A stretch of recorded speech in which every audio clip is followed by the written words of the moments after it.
Hello friends, मैं Sunil. Welcome to my YouTube channel Vinay classes Pipar city.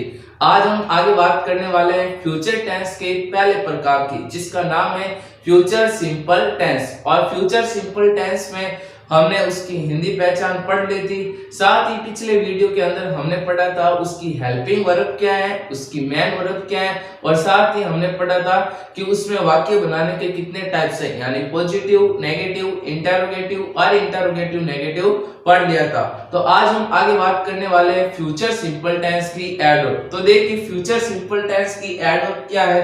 अब future simple tense की adverb है tomorrow. Tomorrow का अर्थ होता है आने वाला कल। फिर दूसरा है द फॉलोइंग डे, इसका मतलब होता है अगले दिन। द फॉलोइंग नाइट यानी अगली रात। फिर है इन प्लस टाइम, यानी कोई भी भविष्य संबंधी सन दे रखा हो, जैसे कि मैं बात कर रहा हूँ 2022, 2025, 2026, 2028, 2023, 2032, यानी इन प्लस कोई भी यदि भविष्य संबंधी सन दे रखा हो तो वो कौन से टेंस की एडवर्ब होगी? Future simple tense. और फिर आगे है नेक्स्ट प्लस टाइम, यानी next morning, next evening, next day, next night, next week, next month, next year, यानी नेक्स्ट प्लस कोई भी टाइम दे रखा हो, चाहे नेक्स्ट मॉर्निंग हो, चाहे नेक्स्ट मंथ हो, चाहे नेक्स्ट ईयर हो, नेक्स्ट इवनिंग हो, नेक्स्ट प्लस टाइम दे रखा हो तो वहां कौन सा टेंस होगा? Future simple tense. यानी ये सभी कौन से टेंस की एडवर्ब है? Future simple tense. जैसे हमारा एग्जांपल नंबर 1 है, मोहन खाली जगह asked a question of maths in the class next day. अब देखिए इस सेंटेंस का अर्थ क्या होगा? मोहन अगले दिन कक्षा में गणित का एक प्रश्न पूछ रहा होगा। अब इस वाक्य के अंदर देखो कोई एडवर्ब है या नहीं। इस वाक्य के अंदर एडवर्ब दे रखी है, कौन सी है? Next day. और नेक्स्ट डे या नेक्स्ट प्लस टाइम दे रखा हो तो वहां कौन सा टेंस होता है? Future simple tense. इसका मतलब पहले वाक्य के अंदर कौन सा टेंस है? Future simple tense. अब देखो वाक्य की कंडीशन पर कि वाक्य पॉजिटिव है या नेगेटिव है, इंटरोगेटिव है या इंटरोगेटिव नेगेटिव। अब देखो यदि इंग्लिश वाक्य के अंदर नॉट दे रखा हो तब तो वाक्य क्या होगा? नेगेटिव। यदि इंग्लिश वाक्यों के अंदर प्रश्नवाचक चिन्ह दे रखा हो तब हमारा वाक्य कैसा होगा? इंटरोगेटिव। यदि इंग्लिश वाक्यों के अंदर नॉट भी है और प्रश्नवाचक चिन्ह भी है तब हमारा वाक्य कैसा होगा? Interrogative negative. और यदि ये तीनों ही चीजें ना मिल रही हैं तब हमारा वाक्य कैसा होगा? पॉजिटिव या अफर्मेटिव। तो पहला वाक्य हमारा कौन सा है? पॉजिटिव। अब जाओ सब्जेक्ट के पास। सब्जेक्ट क्या है? मोहन। मोहन क्या है? एक हमारा सब्जेक्ट है। और हमने पढ़ा था यदि सब्जेक्ट आई और वी दे रखा हो तब हम किसका प्रयोग करेंगे? सेल का। और यदि सब्जेक्ट अदर दे रखा हो तब हमें किसका प्रयोग करना है? विल का। अब यहाँ पर सब्जेक्ट क्या है? अदर है। और जब अदर सब्जेक्ट दे रखा हो तब हमें किसका प्रयोग करना है? विल का। तो यहाँ पर खाली जगह के अंदर क्या आ जाएगा? विल। और फिर हमें क्या लेनी है? वर्ब की फर्स्ट फॉर्म। तो फर्स्ट फॉर्म यहाँ पर क्या आ जाएगी? आस्क। तो यहाँ पर मैं लिख देता हूँ आस्क। यहाँ तक समझ में आ गया। अब देखो एग्जाम्पल नंबर 2, हमारा दूसरा एग्जाम्पल क्या है? खाली जगह वी खाली जगह cook food in the home next night और लास्ट प्रश्नवाचक चिन्ह।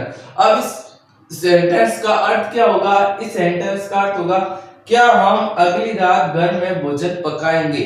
अब इस वाक्य के अंदर देखो कोई एडवर्ब है या नहीं है? है। कौन सी है?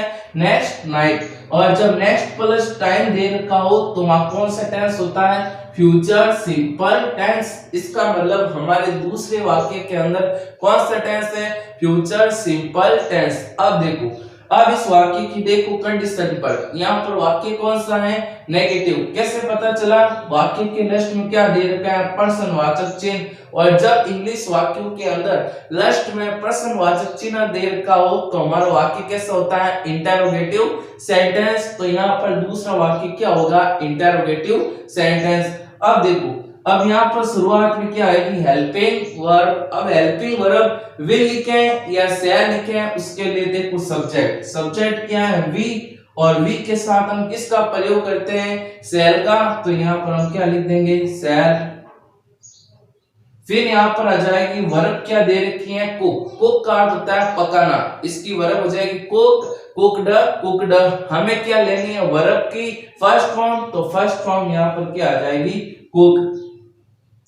अब देखो, अब हमारा एग्जाम्पल नंबर 3 है, आई खालजगा नॉट खालजगा open a new shop at Subhash Ghat in 2025। अब तीसरे वाक्य का अर्थ क्या होगा, तीसरे वाक्य का अर्थ होगा कि मैं 2025 के अंदर सुभाष घाट में एक नई दुकान नहीं खोलूंगा, क्योंकि मैं सामान्य सी बात है, मैं पढ़ने जा रहा हूँ, स्कूल को दुकान खोलने की टाइम है नहीं। तो अब देखो, अब यहाँ पर क्या दे रखा है, इन 2025, और जब n प्लस कोई भी भविष्य संबंधी सन दे रखा हो, चाहे 2022 हो, 2025 हो, 2026 हो, 2040 हो, 2028 हो, XYZ कोई भी यदि भविष्य संबंधी सन दे रखा है तो वहां कौन सा टेंस होता है, फ्यूचर सिंपल टेंस। इसका मतलब हमारे तीसरे वाक्य के अंदर कौन सा टेंस है, फ्यूचर सिंपल टेंस। अब देखो वाक्य की कंडीशन पर, यहाँ पर क्या दे रखा है, नॉट। यदि इंग्लिश वाक्य के अंदर नॉट दे रखा हो तो हमारा हमेशा ही वाक्य कैसा होगा, नेगेटिव। यहाँ तक क्लियर है। अब जाओ सब्जेक्ट के पास, ले आलू सब्जेक्ट करने। अब यहाँ पर सब्जेक्ट क्या है, आई, और हमने पढ़ना है आई और वी के साथ किसका प्रयोग होता है, सेल का, और अदर सब्जेक्ट के साथ किसका प्रयोग करना है, विल का। अब यहाँ पर सब्जेक्ट क्या दे रखा है, आई, और आई के साथ किसका प्रयोग करना है, सेल का। तो यहाँ पर हम क्या लिख देंगे, सेल।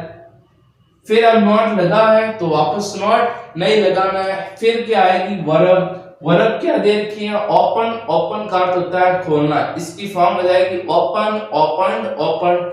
हमें क्या लेनी है, वर्ब की फर्स्ट फॉर्म, तो फर्स्ट फॉर्म क्या आ जाएगी, ओपन। तो यहाँ पर हम लिख देते हैं ओपन। यहाँ तक क्लियर है। अब एक बार जल्दी से इसका स्क्रीनशॉट ले लीजिए।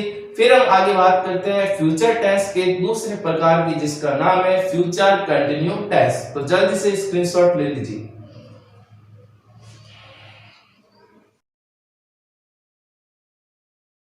पाकी कोयल बैसा सिद्ध चाल्या ए आंबो ने आमलिया।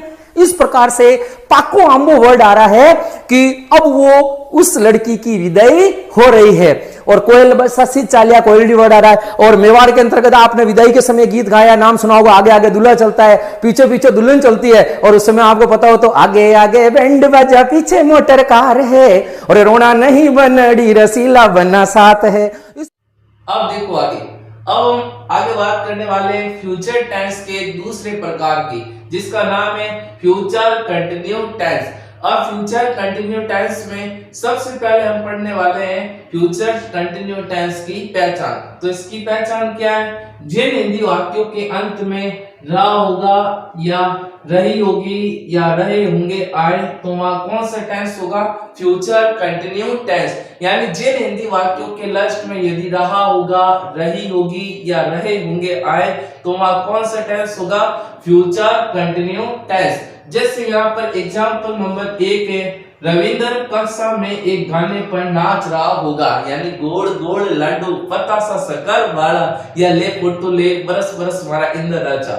अब देखो यहाँ पर सेंटेंस क्या कह रहा है, रविंद्र कक्षा में एक गाने पर नाच रहा होगा। अब ये क्या है, हिंदी वाक्य है, और हिंदी वाक्य के लास्ट में क्या दे रखा है, रहा होगा।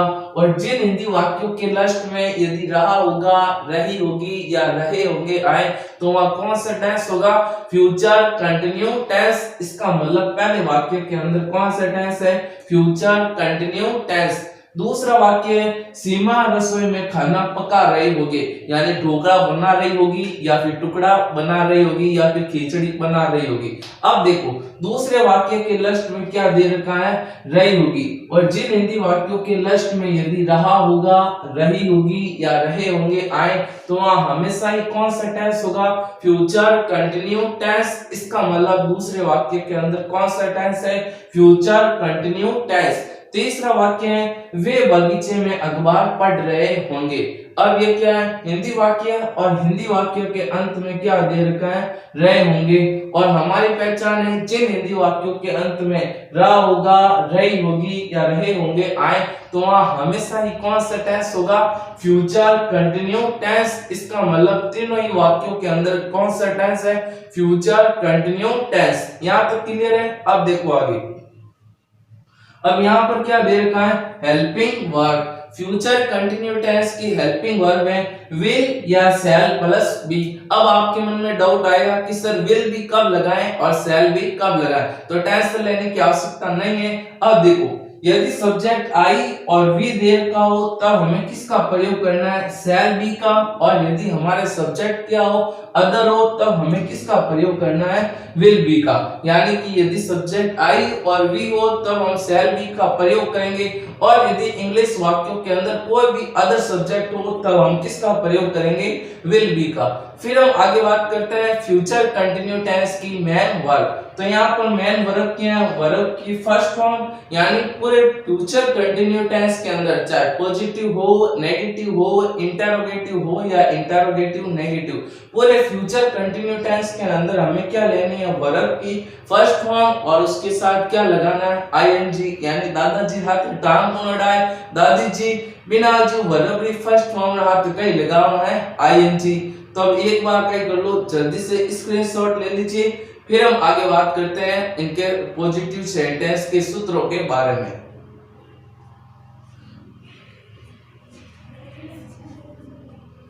अब देखो आगे, अब हम आगे बात करते हैं फ्यूचर कंटिन्यू टेंस में वाक्य बनाने के तरीके। तो हर टेंस में वाक्य बनाने के कितने तरीके होते हैं, 4 तरीके। तो फ्यूचर कंटिन्यू में भी वाक्य बनाने के कितने तरीके होते हैं, 4। तो अब देखो, सबसे पहले हम पढ़ते हैं पॉजिटिव सेंटेंस। तो पॉजिटिव सेंटेंस जब दे रखा हो तब उसको इंग्लिश में कन्वर्ट करना है, तो उसका फॉर्मेट क्या है, सबसे पहले क्या आएगा, सब्जेक्ट। अब यदि सब्जेक्ट आई और वी दे रखा हो तब हम किसका प्रयोग करेंगे, शैल बी का। और यदि सब्जेक्ट अदर दे रखा हो तब हम किसका प्रयोग करेंगे, विल बी का।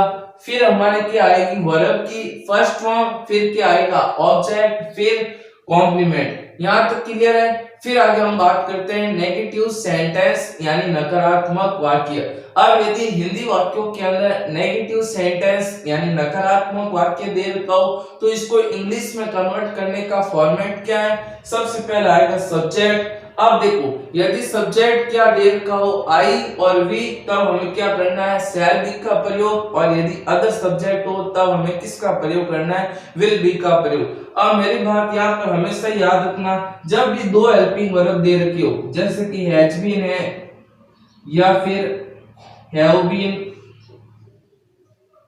या फिर विल बी या शैल बी। अब देखो, जब भी हमेशा ही 2 हेल्पिंग वर्ब दे रखे हो, चाहे हैज बीन हो, हैव बीन हो, विल बी हो, शैल बी हो या फिर हैड बीन हो, जब भी 2 हेल्पिंग वर्ब दे रखी हो तब नेगेटिव सेंटेंस बनाते समय दोनों के मध्य क्या आएगा, नॉट। एक बार वापस रिवाइज कर रहा हूं कि जब भी 2 हेल्पिंग वर्ब दे रखी हो, जैसे कि has been, have been, will be या शैल बी, जब भी 2 हेल्पिंग वर्ब दे रखी हो तब नेगेटिव सेंटेंस बनाते समय दोनों के मध्य क्या आएगा, नॉट। तो क्या बन जाएगा, has not been, have not been या फिर विल नॉट बी या फिर शैल नॉट बी। अब यहाँ पर 2 हेल्पिंग वर्ब है तो दोनों के मध्य क्या आएगा, नॉट। तो यहाँ पर बन जाएगा विल या शैल, फिर क्या लगाना है, नॉट, फिर क्या आएगी, बी, फिर हमें क्या लगानी है, वर्ब की फर्स्ट फॉर्म, फिर आईएनजी, फिर ऑब्जेक्ट प्लस कॉम्प्लीमेंट। अब यदि इंटरोगेटिव सेंटेंस यानी यदि प्रश्नवाचक वाक्य दे रखा हो और उसको इंग्लिश में कन्वर्ट करना है तो उसका फॉर्मेट है, सबसे पहले क्या आएगी, हेल्पिंग वर्ब। अब देखो, यदि सब्जेक्ट आई और वी दे रखा हो तो हमें क्या लगाना है, शैल, और यदि सब्जेक्ट अदर हो तो हमें क्या प्रयोग करना है, विल। अब एक बात हमेशा ही आपको याद रखना है, जब भी 2 हेल्पिंग वर्ब दे रखी हो, चाहे हैज बीन हो, हैव बीन हो, विल बी हो, हैड बीन हो, विल हैव हो, शैल हैव हो, जब भी 2 हेल्पिंग वर्ब दे रखी हो तब इंटरोगेटिव सेंटेंस बनाते समय दोनों के मध्य क्या लिखेंगे, सब्जेक्ट। क्या लिखेंगे, सब्जेक्ट, यानी इन दोनों के मध्य क्या आ जाएगा, सब्जेक्ट। दोनों के मध्य क्या आएगा सब्जेक्ट। तो इस प्रकार बनेगा have subject been, have subject been, will subject be या शैल सब्जेक्ट बी। यानी जब भी दो हेल्पिंग वर्ब दे रखी हो तब नेगेटिव सेंटेंस बनाना है, तब तो दोनों के मध्य क्या आएगा नॉट। और यदि इंटरोगेटिव सेंटेंस बनाना है तब उससे पहले क्या आएगा सब्जेक्ट। तो यहाँ पर अब इंटरोगेटिव सेंटेंस बनाना है तो क्या आएगा दोनों के मध्य क्या आएगा सब्जेक्ट। तो यहाँ पर सबसे पहले आ जाएगा विल या शैल, फिर क्या आएगा सब्जेक्ट, फिर क्या आएगी बी, फिर वर्ब की फर्स्ट फॉर्म, फिर आईएनजी, फिर हमारा क्या आ जाएगा ऑब्जेक्ट, फिर कॉम्प्लीमेंट और लास्ट में बाईजियाली चोटी या प्रश्नवाचक चिन्ह। अर्थ समझ में आएगा। अब देखो आगे, अब आगे है इंटरोगेटिव नेगेटिव सेंटेंस यानी प्रश्नवाचक नकारात्मक वाक्य। अब इंटरोगेटिव नेगेटिव को इंग्लिश में कन्वर्ट करना है तो शुरुआत में क्या आएगी हेल्पिंग वर्ब। अब सब्जेक्ट यदि आई और वी है तो शैल लगाना है, और सब्जेक्ट अदर है तब हमें क्या लगाना है विल। फिर क्या आएगा सब्जेक्ट। अब मेरी बात हमेशा याद रखना, अब हम इंटरोगेटिव नेगेटिव को इंग्लिश में कन्वर्ट कर रहे हैं तो सब्जेक्ट के बाद हमेशा ही क्या लगानी है नॉट। फिर क्या आएगा बी, फिर वर्ब की फर्स्ट फॉर्म, फिर आईएनजी, फिर ऑब्जेक्ट, फिर कॉम्प्लीमेंट और लास्ट में अंदर क्या आ जाएगा प्रश्नवाचक चिन्ह। यहाँ तक क्लियर है। अब एक बार जल्दी से स्क्रीनशॉट ले लो और फिर हम इसको एग्जाम्पल की सहायता से और अच्छी तरीके से समझ लेते हैं। तो जल्दी से स्क्रीनशॉट ले लीजिए। अब देखो आगे, अब हम कुछ एग्जाम्पल की सहायता से इन्हें और अच्छी तरीके से समझ लेते हैं। तो हमारा एग्जाम्पल नंबर 1 है, राम इस समय अगले दिन चाय नहीं पी रहा होगा। अब हिंदी वाक्य है, हिंदी वाक्यों के अंदर क्या दे रखा है नए शब्द। यदि हिंदी वाक्यों में नए शब्द दे रखा है तो हमारा वाक्य कैसा है नेगेटिव। अब नेगेटिव को किसके अंदर चेंज करना है, अब वाक्य क्या है नकारात्मक। अब हिंदी वाक्य को इंग्लिश में कन्वर्ट करना है तो उसका फॉर्मेट क्या है, सबसे पहले आएगा सब्जेक्ट। अब यहाँ पर सब्जेक्ट क्या है राम, तो यहाँ पर हम लिख देंगे राम, फिर आएगी हेल्पिंग वर्ब। अब यहाँ पर देखो सब्जेक्ट क्या है अदर, और कोई भी अदर सब्जेक्ट दे रखा हो यानी आई और वी को छोड़कर कोई भी सब्जेक्ट दे रखा हो तो हमारा सब्जेक्ट क्या होगा अदर। और जब अदर सब्जेक्ट दे रखा हो तो हम क्या लिखेंगे विल बी का प्रयोग करेंगे। अब मेरी बात सुनो, जब भी दो हेल्पिंग वर्ब दे रखी हो, चाहे विल भी हो, शैल भी हो, हैज बीन हो, हैव बीन हो, हैड बीन हो, जब भी दो हेल्पिंग वर्ब दे रखी हो तब नेगेटिव सेंटेंस बनाते समय दोनों के मध्य क्या आएगा नॉट। तो यहाँ पर मैं क्या लिख दूंगा राम विल, फिर हमारा क्या आ जाएगा नॉट, फिर क्या आएगी बी, फिर हमारी आ जाएगी वर्ब। वर्ब जो वाक्य के लास्ट में आएगी, लास्ट में क्या पी रहा होगा, और पीना को क्या कहते हैं ड्रिंक, ड्रैंक, ड्रंक। अपन कहीं लेवनी वर्ब री फर्स्ट फॉर्म और हाथ कहीं लगानो आईएनजी, तो यहाँ पर क्या आ जाएगा ड्रिंकिंग। फिर आएगा ऑब्जेक्ट। अब ऑब्जेक्ट की पहचान है क्या या कहाँ का प्रयोग करो। राम इस समय अगले दिन क्या पी रहा होगा चाय, तो चाय हमारा क्या है ऑब्जेक्ट, और इसे इंग्लिश में क्या कहते हैं टी, तो यहाँ पर हम लिख देते हैं टी। फिर आएगा कॉम्प्लीमेंट। अब कॉम्प्लीमेंट क्या है इस समय अगले दिन, और इस समय अगले दिन को कहा जाता है at this time next day, तो यहाँ पर हम कॉम्प्लीमेंट लिख देंगे eight this time next day.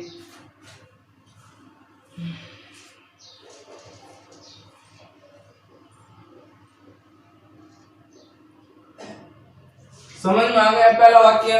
अब देखो दूसरा वाक्य। दूसरा वाक्य क्या है, क्या तुम अपने मित्रों के साथ कक्षा में एक प्रश्न का उत्तर दे रहे होंगे। अब देखो हिंदी वाक्य के लास्ट में क्या दे रखा है प्रश्नवाचक चिन्ह, और यदि हिंदी वाक्य के लास्ट में प्रश्नवाचक चिन्ह यानी बाईजियाली चोटी आईडी है, इन मतलब अपन वाक्य का ही है इंटरोगेटिव। अब इंटरोगेटिव ने किन में चेंज करना है प्रश्नवाचक वाक्य हिंदी में, किन में चेंज करना है इंग्लिश में, तो सूत्र कई क्या है सब पहले कई आई हेल्पिंग वर्ब। अब देखो यहाँ पर सब्जेक्ट क्या दे रखा है तुम, और तुम हमारे क्या अदर। जब अदर सब्जेक्ट हो तब हमें क्या लेनी है विल बी, तो यहाँ पर पहले क्या आ जाएगा विल। अब देखो अब एक बात का हमेशा ही ध्यान रखना है, जब भी दो हेल्पिंग वर्ब दे रखी हो तब हमें पॉजिटिव जब भी सॉरी गलती हो गई यहाँ पर। अब देखो, जब भी दो हेल्पिंग वर्ब दे रखी हो, चाहे हैज बीन हो, हैव बीन हो, हैड बीन हो, विल बी हो, शैल बी हो, विल हैव हो, शैल हैव हो, जब भी दो हेल्पिंग वर्ब दे रखी हो तब इंटरोगेटिव सेंटेंस बनाते समय दोनों के मध्य क्या आएगा? सब्जेक्ट। तो यहाँ पर हम पहले क्या लिखेंगे? विल, फिर हमारा सब्जेक्ट आ जाएगा तुम, और तुम को इंग्लिश में क्या कहते हैं? यू। तो यहाँ पर मैं लिख देता हूँ यू। फिर क्या आएगी? दूसरी हेल्पिंग वर्ब। फिर आएगी वर्ब। वर्ब जो वाक्य के लास्ट में आएगी। लास्ट में क्या दे रखा है? उत्तर दे रहे होंगे, और उत्तर देना को क्या कहते हैं? आंसर, आंसवर्ड। हमें क्या लेनी है? वर्ब की फर्स्ट फॉर्म, और उसके साथ क्या लगाना है? आईएनजी। तो यहाँ पर क्या आ जाएगा? आंसरिंग। फिर आएगा ऑब्जेक्ट। अब ऑब्जेक्ट क्या है कि तुम अपने मित्रों के साथ कक्षा में क्या पूछ रहे होंगे या क्या उत्तर दे रहे होंगे एक प्रश्न का। तो एक प्रश्न हमारा क्या है? ऑब्जेक्ट। तो यहाँ पर पहले क्या लिखना है? एक क्वेश्चन। अब देखो, अब हालांकि हमने क्या पढ़ा है कि क्या का प्रयोग करने पर जो उत्तर आएगा हमारा क्या होगा? ऑब्जेक्ट। और कहाँ का प्रयोग करने पर जो उत्तर आएगा हमारा क्या होगा? ऑब्जेक्ट। अब यहाँ पर यदि कहाँ का प्रयोग करें तो उत्तर आ रहा है कक्षा में, और क्या का प्रयोग करें तो उत्तर क्या आ रहा है? 1%। तो यहाँ पर दो ऑब्जेक्ट है, कक्षा में भी ऑब्जेक्ट है और 1% भी क्या है? ऑब्जेक्ट है। अब जब दो ऑब्जेक्ट दे रखा हो तो हमेशा याद रखना है जो क्या वाला ऑब्जेक्ट आएगा वो पहले लिखना है, और कहाँ वाला ऑब्जेक्ट क्या लिखना है? बाद में लिखना है। तो सबसे पहले क्या का जो हमारा आंसर आ रहा है वो हमें क्या लिखना है? पहले। तो क्या का आंसर क्या आ रहा है? तुम अपने मित्रों के साथ कक्षा में क्या दे रहे होंगे एक प्रश्न का उत्तर। तो एक प्रश्न हमारा क्या है? ऑब्जेक्ट। तो सबसे पहले ये लिख दिया। फिर कहाँ का उत्तर आ रहा है? तुम अपने मित्रों के साथ कहाँ एक प्रश्न का उत्तर दे रहे होंगे? कक्षा में। तो ये हमारा कहाँ वाला ऑब्जेक्ट क्या लिखना है? बाद में। तो यहाँ पर हम क्या लिख देंगे? इन द क्लास। और ऐसे आपको सेंटेंस सीखने पड़ेंगे क्योंकि आपकी परीक्षा के अंदर हार्ड वाक्य ही आएंगे। छोटा मोटा वाक्य तो कोई टाबर ही कर ले, पहले आ गए आएगा मुझ में। अब देखो, फिर आए कॉम्प्लीमेंट। अब यहाँ पर कॉम्प्लीमेंट क्या है? अपने मित्रों के साथ, और इसे इंग्लिश में क्या कहते हैं? With your friends. तो यहाँ पर हम लिख देंगे with your friends, with your friends. और फिर लास्ट में कहीं लगा देनी है बाईजियाली चोटी। तो आठ लगा दो बाईजियाली चोटी, या प्रश्नवाचक चिन्ह की आयो दिमाग में समझ में। अब देखो आगे लास्ट एंड फाइनल वाक्य कर ले वो के कराम पड़ी। देखो अब चलो आप नहीं है तो मैं समझा रही हूँ। अब देखो, अब वाक्य है क्या हर्षित बाजार में सब्जी नहीं खरीद रहा होगा। यही हमारा वाक्य है। चलो 1 मिनट के लिए आपको टाइम देता हूँ, देखते हैं कौन सही बनाता है और कौन सही नहीं बनाता है। तो 1 मिनट के लिए जल्दी से वाक्य बनाइए, देखते हैं कौन सही बनाता है। जल्दी कीजिए, मुझे भी पता चले कौन कितना आंसर बना रहा है। हाँ, हर कॉपी के अंदर भी कर लीजिए, जल्दी कीजिए जल्दी। वहां कुछ वाक्य बना। देखो यहाँ पर नए शब्द भी हैं और प्रश्नवाचक चिन्ह भी हैं। थोड़ा कोशिश कीजिए, बन जाएगा, नहीं फिर मुझे तो बताना है ही। बन गया? अब देखो, चलो जिस से नहीं बना है मैं वापस समझा रहा हूँ। अब हमारा तीसरा वाक्य क्या है? क्या हर्षित बाजार में सब्जी नहीं खरीद रहा होगा। अब देखो ये हिंदी वाक्य है। अब हिंदी वाक्य के अंदर क्या है? नए शब्द भी हैं और प्रश्नवाचक चिन्ह भी है। इसका मतलब हमारा वाक्य क्या है? Interrogative negative. अब इसको किसके अंदर चेंज करना है? इंग्लिश में। तो सूत्र के अनुसार क्या कर देंगे? चेंज। तो सबसे पहले क्या आएगी? Helping verb. अब हेल्पिंग वर्ब किसके अनुसार आएगी? सब्जेक्ट के अनुसार। सब्जेक्ट यहाँ पर क्या है? हर्षित। हर्षित क्या है? अदर, यानी आई और वी को छोड़कर कोई भी सब्जेक्ट आए तो हमारा सब्जेक्ट क्या होगा? अदर। अब अदर सब्जेक्ट है तो हमें खाली जगह। अब अदर सब्जेक्ट है तो देखो जब अदर सब्जेक्ट हो तो क्या आएगा? Will be. अब हमेशा ही आपको याद रखना है जब भी दो हेल्पिंग वर्ब आए तो हमेशा ही दोनों के मध्य इंटरोगेटिव में दोनों के मध्य क्या आएगा? सब्जेक्ट। यानी जब भी दो हेल्पिंग वर्ब दे रखी हो तब इंटरोगेटिव सेंटेंस में दोनों के मध्य क्या आएगा? सब्जेक्ट। तो यहाँ पर पहले लिख देंगे विल, विल, फिर क्या आएगा हर्षित, फिर क्या आएगा। अब देखो, अब यहाँ पर इंटरोगेटिव नेगेटिव है तो सब्जेक्ट के बाद क्या लगाना है, नॉट। फिर क्या आएगा बी, फिर आएगी वर्ब। वर्ब क्या है, खरीद रहा होगा, और खरीदना को क्या कहते हैं, बाई, बॉट, बॉट। हमें क्या लेनी है, वर्ब की फर्स्ट फॉर्म और उसके साथ क्या लगाना है, आईएनजी। तो यहाँ पर क्या बन जाएगा, बाइंग। इवन एक बायर लार आईएनजी लगून तपण बाइंग, और पप्पा लार आईएनजी लगून तपण पॉपिंग, बायर लार आईएनजी लगून तपण बबिंग।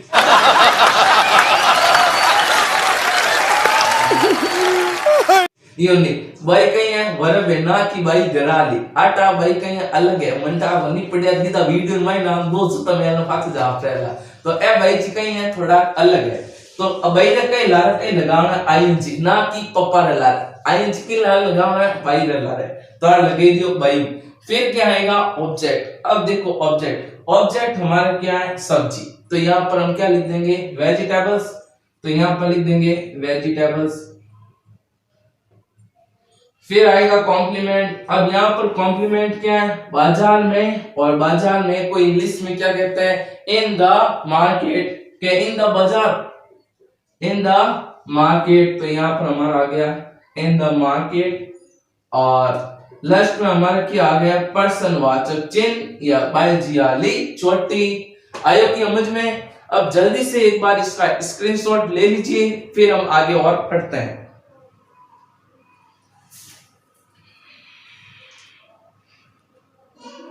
अब देखो, अब हम आगे बात करते हैं फ्यूचर कंटिन्यू टेंस की एडवर्ब। तो देखिए, फ्यूचर कंटिन्यू टेंस की एडवर्ब क्या है, फ्यूचर कंटिन्यू टेंस की दो धोखेबाज एडवर्ब है। इन पर कभी भी विश्वास मत करना यारों, क्योंकि ये बोलते सब सभी को क्या देती हैं, धोखा देती हैं। तो सभी पर विश्वास कर लेना, लेकिन इन दो एडवर्ब पर बिल्कुल भी विश्वास मत करना।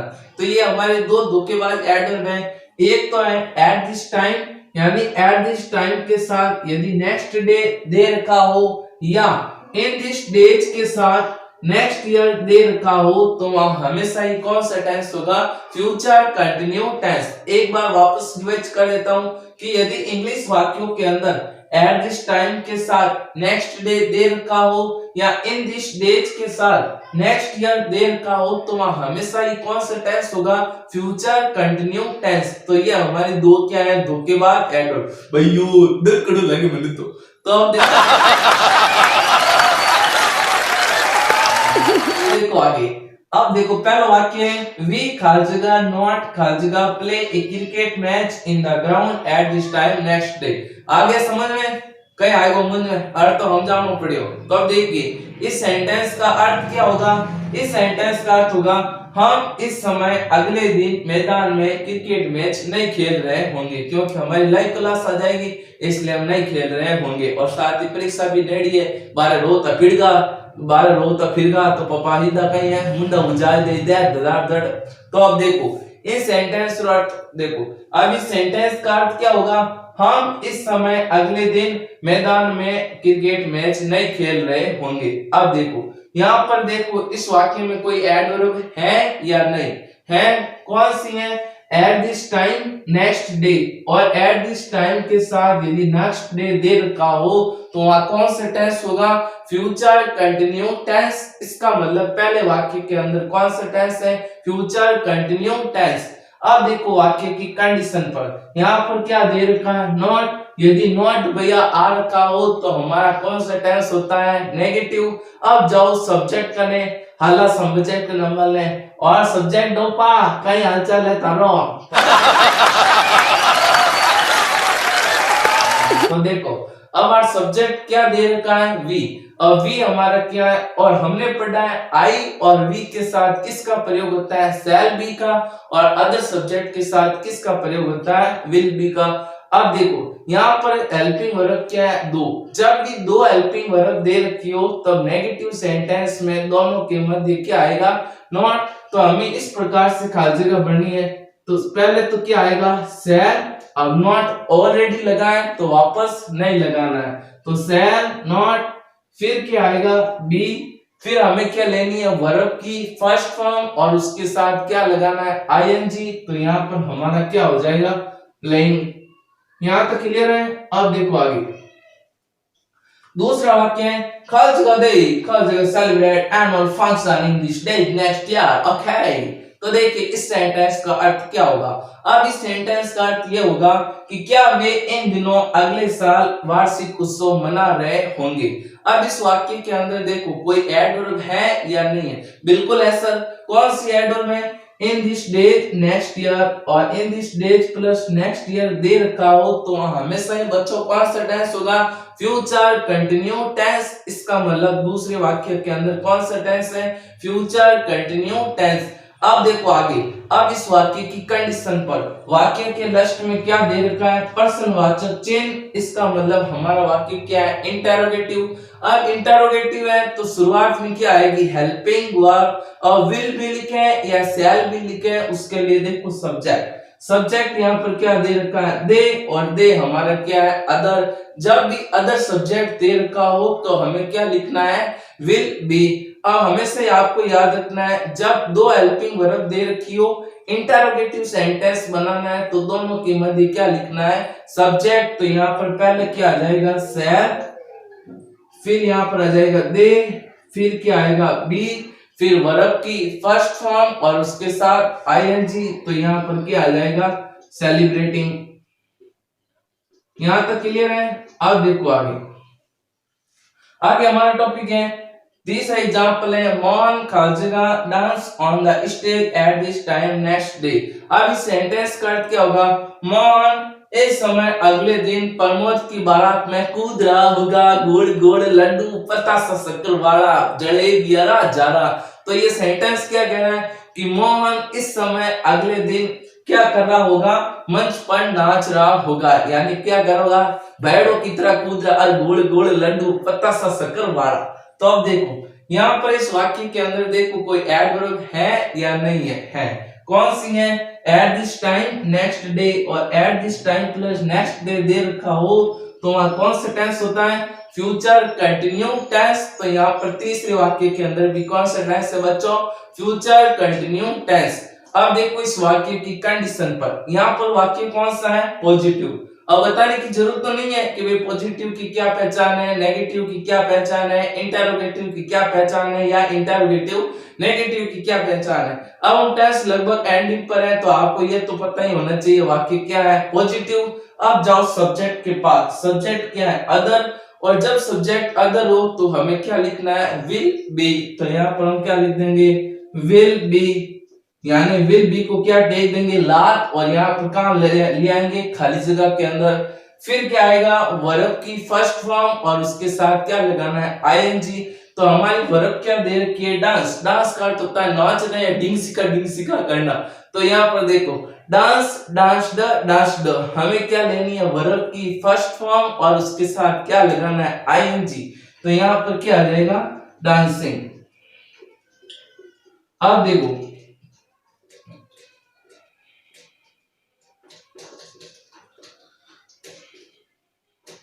अब एक चीज यहाँ पर आपको ध्यान रखनी है, कोई भी वर्ब दे रखी हो, यदि उस वर्ब का लास्ट अक्षर ई है और उसके साथ आईएनजी लगाना है तो ई हमेशा ही क्या करना है, हटाना है। जैसे यहाँ पर लिखा है डांस, अब इस वर्ब का लास्ट अक्षर क्या है, ई, और उसके साथ क्या लगाना है, आईएनजी। तो ई को क्या कर देना है, हटा देना है, यानी लाट होकर उसे बाहर निकाल देनी है। तो यहाँ पर क्या आ जाएगा, डांसिंग। जैसे यहाँ पर दे रखा है मेक, अब देखो इस वर्ब का भी लास्ट अक्षर क्या है, ई, और उसके साथ हमें क्या लगाना है, आईएनजी। तो कोई भी वर्ब का यदि लास्ट अक्षर ई हो और उसके साथ आईएनजी लगाना है तो ई को ला टेक कर बाहर निकाल देनी है। क्लियर है। तो यहाँ पर हम बी, ई को क्या कर देंगे, ला टेक कर बाहर निकाल देंगे। तो यहाँ पर क्या बन जाएगा, मेकिंग। तो नियम कह रहा है कि भी कोई भी वर्ब का यदि लास्ट अक्षर ई हो और उसके साथ क्या लगाना है, आईएनजी, तो ई को हमेशा ही हम क्या करते हैं, हटाते हैं। तो एक बार जल्दी से स्क्रीनशॉट ले लीजिए, फिर हम आगे और बात करते हैं फ्यूचर टेंस के तीसरे प्रकार की, जिसका नाम है फ्यूचर परफेक्ट टेंस।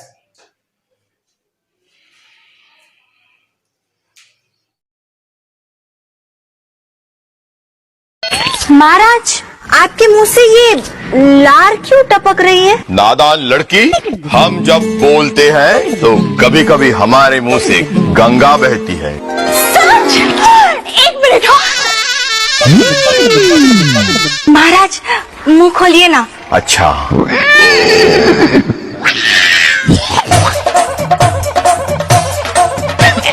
क्या है? दादाजी की अस्थियां। एक साल से इन्हें गंगा जी में बहाने का टाइम ही नहीं मिला। दादाजी आज आपकी अस्थियां गंगा जी तक पहुंच गई। अब देखो आगे। अब हम आगे बात करते हैं फ्यूचर टेंस के तीसरे प्रकार की, जिसका नाम है फ्यूचर परफेक्ट टेंस। अब देखो फ्यूचर परफेक्ट टेंस के अंदर सबसे पहले हम पढ़ेंगे इसकी पहचान। तो इसकी पहचान क्या है कि जिन हिंदी वाक्यों के लास्ट में चुका होगा या फिर चुकी होगी या चुके होंगे आए तो वह हमेशा ही कौन सा टेंस होगा? Future perfect tense. जैसे पहला वाक्य है जितेंद्र अपने कपड़े धो चुका होगा, यानी बाई चांस मान लो रविवार कहीं छुट्टी इन मम्मी हड़ता बनी मम्मी एक सपटे की मंठा अपन गाव धोई लीजिए नहीं मंठा ने पपन साम हाका कराए दूल्हा। तो वाक्य क्या कह रहा है? जितेंद्र अपने कपड़े धो चुका होगा। अब ये क्या है? हिंदी वाक्य है और हिंदी वाक्य के लास्ट में क्या दे रखा है? चुका होगा। और जिन हिंदी वाक्यों के लास्ट में यदि चुका होगा, चुकी होगी या चुके होंगे आए तो वहां कौन सा टेंस होगा? Future perfect tense. इसका मतलब पहले वाक्य के अंदर कौन सा टेंस है? Future perfect tense. दूसरा वाक्य है आरती अपने घर में टीवी देख चुकी होगी, यानी मोटू पतलू देख चुकी होगी या टॉमी जेरी देख चुकी होगी। तो यहाँ पर दूसरे वाक्य के लास्ट में क्या दे रखा है? चुकी होगी। तीसरा वाक्य है वे मेले में तुम्हारे लिए खिलौना खरीद चुके होंगे। तीसरे वाक्य के लास्ट में क्या दे रखे हैं? चुके होंगे। और जिन हिंदी वाक्यों के अंत में चुका होगा, चुकी होगी या चुके होंगे आए तो वहां हमेशा ही कौन सा टेंस होगा? Future perfect tense. तो यहाँ पर हमारे तीनों ही वाक्यों के अंदर कौन सा टेंस है? Future perfect tense. यहाँ तक क्लियर है। अब हम आगे बात करते हैं फ्यूचर परफेक्ट टेंस की हेल्पिंग वर्ब, जिसका हिंदी में अर्थ होता है सहायक क्रिया, यानी सहायता बताने वाली क्रिया। तो अब देखो फ्यूचर परफेक्ट टेंस की हेल्पिंग वर्ब है विल हैव या शैल हैव। अब प्रश्न उठेगा कि सर विल हैव कब लगाना है और शैल हैव कब लगाना है? तो देखिए यदि सब्जेक्ट, चलो सॉरी यहाँ पर थोड़ा मिसप्रिंटिंग हो गया है, यहाँ पर ये नहीं आएगा। अब देखो यहाँ पर थोड़ी सी गलती यह रह गई है, चलो कोई बात नहीं, गलती हो जाती है। अब देखो अदर सब्जेक्ट दे रखा हो तब हमें विल हैव का प्रयोग करना है, और सब्जेक्ट यदि आई और वी दे रखा हो तब हमें किसका प्रयोग करना है? शैल हैव का। कोई बात नहीं, गलती हो जाती है, गलती इंसानों से होती है, डांडों से नहीं होती है। यदि पता नहीं हो तो कॉपी के अंदर लिख दे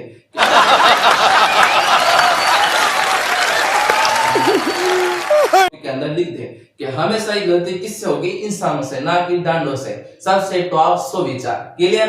अब देखो यहाँ पर अब फ्यूचर परफेक्ट टेंस की हेल्पिंग वर्ब क्या है? विल हैव या शैल हैव। अब देखो अब यदि सब्जेक्ट आई और वी दे रखा हो तब हमें किसका प्रयोग करना है? शैल हैव का। और यदि सब्जेक्ट अदर हो तब हमें किसका प्रयोग करना है? विल हैव का। फिर हम आगे बात करते हैं मेन वर्ब, यानी फ्यूचर परफेक्ट टेंस के अंदर हमारे मेन वर्ब क्या है? वर्ब की थर्ड फॉर्म, यानी पूरे फ्यूचर परफेक्ट टेंस में चाहे पॉजिटिव हो, नेगेटिव हो, इंटरोगेटिव हो या इंटरोगेटिव नेगेटिव, पूरे फ्यूचर परफेक्ट टेंस के अंदर हमें क्या लेनी है? वर्ब की थर्ड फॉर्म। यहाँ तक समझ में आ गया? तो एक बार जल्दी से स्क्रीनशॉट ले लो, फिर हम आगे बात करते हैं कुछ और इसके आगे पढ़ते हैं।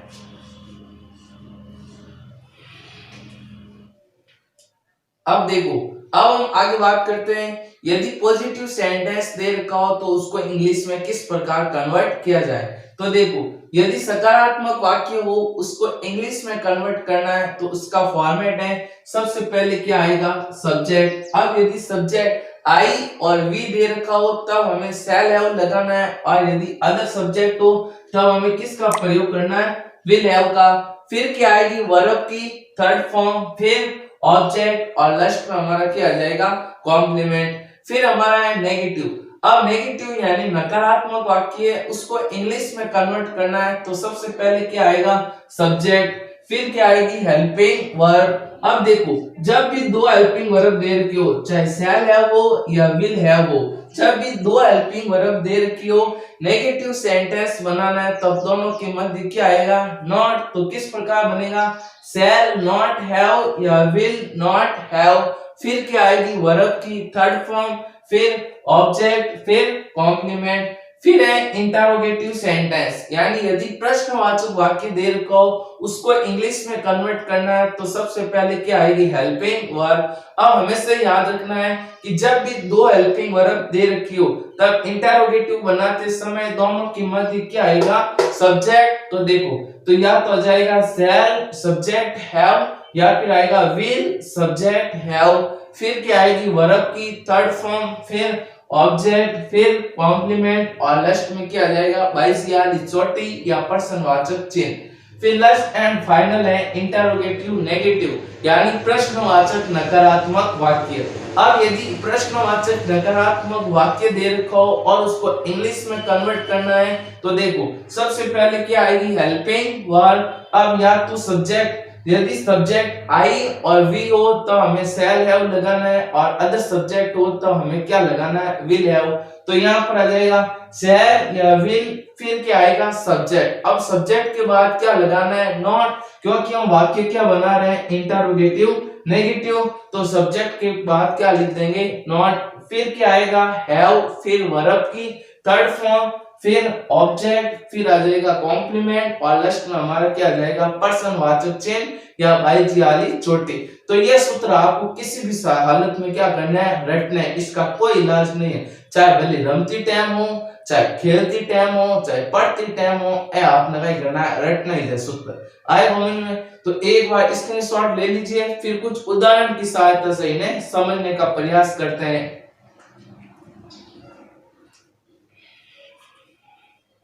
अब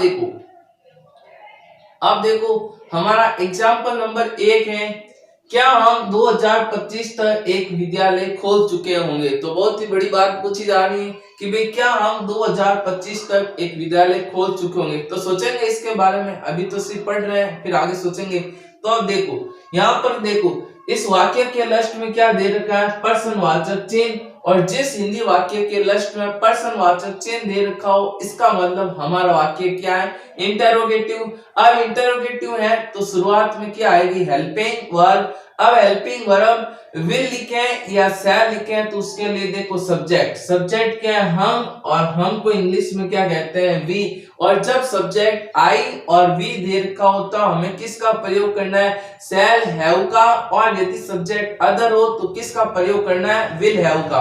अब यहाँ पर सब्जेक्ट क्या है अदर, यहाँ पर सब्जेक्ट क्या है वी, और वी के साथ किसका प्रयोग होता है शैल हैव का। और एक चीज वापस रिवाइज कर देता हूं कि जब भी दो हेल्पिंग वर्ब दे रखी हो तब इंटरोगेटिव सेंटेंस बनाते समय दोनों के मध्य क्या आएगा सब्जेक्ट। तो यहाँ पर क्या आ जाएगा सबसे पहले आएगा शैल, फिर क्या आएगा वी, फिर क्या आएगा हैव, फिर आएगी वर्ब। वर्ब क्या है खोल चुके होंगे, और खोलना को क्या कहते हैं ओपन ओपन ओपन। हमें क्या लेनी है वर्ब की थर्ड फॉर्म, तो थर्ड फॉर्म क्या आ जाएगी ओपन।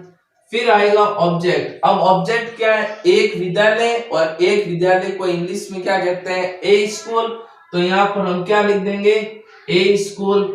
फिर आएगा कॉम्प्लीमेंट। अब यहाँ पर कॉम्प्लीमेंट क्या है 2025 तक, और इसे इंग्लिश में क्या कहते हैं बाय 2025, तो यहाँ पर क्या आ जाएगा बाय 2025। अब बाय 2025 को नहीं हुआ, बाय तो एक ही है और बाई प्लस टाइम है, यूनिक बाई 2025 बाई की संख्या दी है, भाई कितना नंबर में आता है 2025, यानी इन पहला बड़ा और भाई आग चल गई आती जड़ी नहीं भाई है 2025। तो नहीं यहाँ पर भाई अलग है ए भाई अलग है, यहाँ पर भाई क्या दे रखा है 2025। अब आगे वाक्य और लास्ट में हमारा क्या आएगा प्रश्नवाचक चिन्ह, तो हमें क्या लगा देना है प्रश्नवाचक चिन्ह यानी बाईजियाली चोटी। अब नेक्स्ट वाक्य दे रखा है जीवराज इस सप्ताह के अंत तक खाना नहीं बना चुका होगा। अब ये हमारा क्या है, हिंदी वाक्य, और हिंदी वाक्य में क्या दे रखा है, नए शब्द, इसका मतलब हमारा वाक्य क्या है, नेगेटिव। अब नेगेटिव को किस में चेंज करना है, इंग्लिश में। तो सबसे पहले क्या आएगा, सब्जेक्ट। सब्जेक्ट क्या है, जीवराज, अदर है, तो यहाँ पर पहले लिख दो जीवराज। फिर आएगी हेल्पिंग वर्ब। अब सब्जेक्ट क्या है, अदर है, और जब सब्जेक्ट अदर हो तब हमें किसका प्रयोग करना है, विल हैव का। अब नेगेटिव है तो दोनों हेल्पिंग वर्ब के मध्य क्या लगा देंगे, नॉट। तो यहाँ पर क्या आएगा, विल नॉट हैव। फिर आएगी वर्ब। वर्ब क्या है, बना चुका होगा, और बनाना को कहते हैं मेक, मेड, मेड। हमें क्या लेनी है, वर्ब की थर्ड फॉर्म। तो थर्ड फॉर्म क्या आ जाएगी, मेड। फिर आएगा ऑब्जेक्ट। ऑब्जेक्ट क्या है, खाना, और खाना को इंग्लिश में क्या कहते हैं, फूड। तो यहाँ पर हम क्या लिख देंगे, फूड, या मिल्स लिखो तो भी सही है, तो यहाँ पर लिख देंगे फूड। फिर आएगा कॉम्प्लीमेंट। अब यहाँ पर कॉम्प्लीमेंट क्या है, इस सप्ताह के अंत तक, और इस सप्ताह के अंत तक को इंग्लिश में क्या कहते हैं, by the end of this month. तो यहाँ पर हम क्या लिख देंगे, bye the end of this month, bye the end of this month. यहां तक क्लियर है। अब देखो आगे, नेक्स्ट वाक्य है, राम इस महीने के अंत तक एक क्रिकेट मैच जीत चुका होगा। हिंदी वाक्य है, और इसके साथ ही हमारा वाक्य कैसा है, पॉजिटिव। अब पॉजिटिव को किसके अंदर चेंज करना है, इंग्लिश में। तो सबसे पहले हमारा क्या आएगा, सब्जेक्ट। सब्जेक्ट क्या है, राम, और राम को इंग्लिश में क्या कहते हैं, राम। फिर आएगी हेल्पिंग वर्ब। अब यहाँ पर सब्जेक्ट क्या है, अदर, और अदर सब्जेक्ट हो तो क्या लिखना है, विल हैव। तो यहाँ पर हम लिख देंगे विल हैव। फिर क्या आएगी, वर्ब। अब यहाँ पर वर्ब क्या दे रखी है, जीतना, और जीतना को क्या कहते हैं, विन, वॉन, वॉन। हमें क्या लेनी है, वर्ब की थर्ड फॉर्म। तो थर्ड फॉर्म क्या आ जाएगी, वॉन। फिर आएगा ऑब्जेक्ट। ऑब्जेक्ट क्या है, एक क्रिकेट मैच, और एक क्रिकेट मैच को इंग्लिश में लिख देंगे एक क्रिकेट मैच, और एक क्रिकेट का होता है जिंगूर, हमने पढ़ा था। और आप भी हमें लगता है क्या है, एक क्रिकेट। आ गया समझ में, आप भी क्या है बच्चों, एक क्रिकेट। क्रिकेट का अर्थ क्या होता है, जिंगूर, और एक का अर्थ क्या होता है, खेल। तो यहाँ पर लिख दिया एक क्रिकेट मैच। फिर आएगा कॉम्प्लीमेंट। अब यहाँ पर कॉम्प्लीमेंट क्या है, इस महीने के अंत तक, और इसे इंग्लिश में क्या कहते हैं, by the end of this month. तो यहाँ पर हम क्या लिख देंगे, bye the end of this month, bye the end of this month.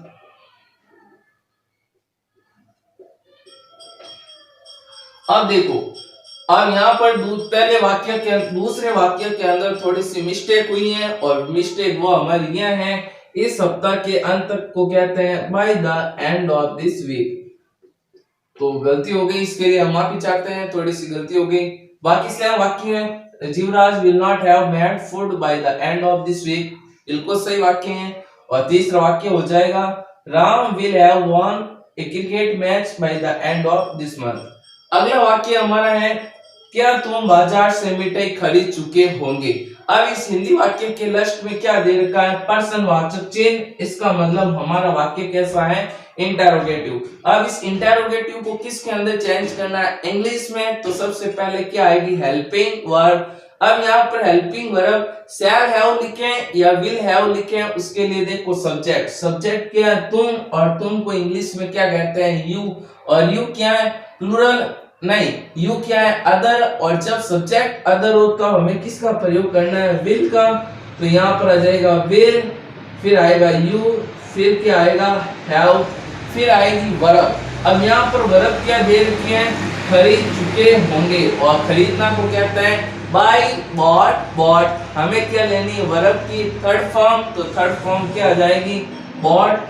तो यहाँ पर हम लिख देंगे बॉट। फिर आएगा ऑब्जेक्ट। ऑब्जेक्ट क्या है, मिठाई, और मिठाई को इंग्लिश में क्या कहते हैं, स्वीट्स। तो यहाँ पर हम लिख देंगे स्वीट्स।